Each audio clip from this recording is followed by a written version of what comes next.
20 মন করে হইব প্রতিক্রিয়ারে, খুব ভালো ফসল হয়েছে। তো খুব ভালো হয়েছে, ফসলও মানুষ আরামসে তুলতে পারছে, দিনও দের বালা, আর আমরা রুজি রোজগার করলাম, আমরাও একটু আরাম পাইলাম। সিলেটে চলছে ধান কাটার ধূপ। শিলাবৃষ্টি ও ঝড়ের শঙ্কা কাটিয়ে হচ্ছে বাম্পার ফলন।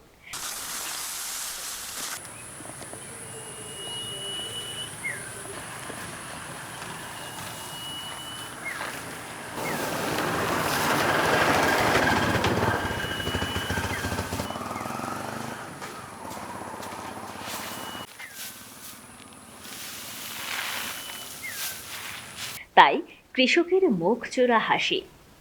আমি ইনশাল্লাহ ফার্স্ট কেয়ার খেত করছি, খুব ভালো ফসল হয়েছে। গতবার এবার আরো উন্নত ফসল হয়েছে, বালা বাম্পার ফলন হয়েছে। আলহামদুলিল্লাহ, রাব্বানা দিছেন, খুশি।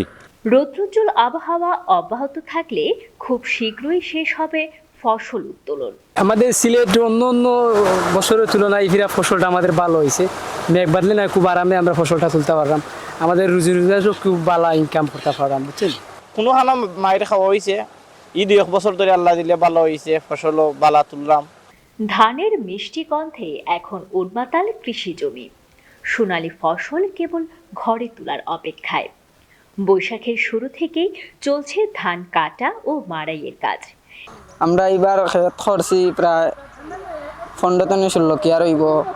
এখন সামনে বছর খেত মাইরা খাইলিছি, এবার মাশাআল্লাহ আল্লাহ দান দিছেন, ভালো দান পাইছি। প্রায় 10-15 কাটা দান হইব, 2-2.5 কিয়ার জমিন গেছে কি মরিয়া।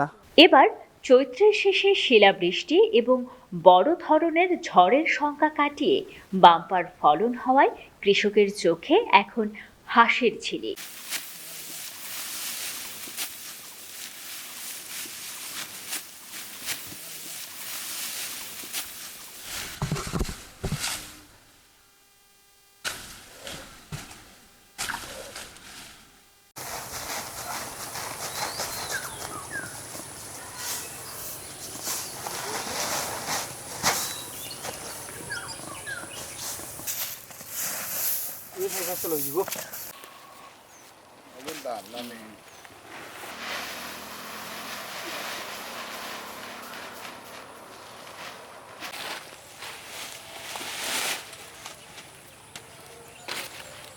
বাঙাইলে কত খান হইব?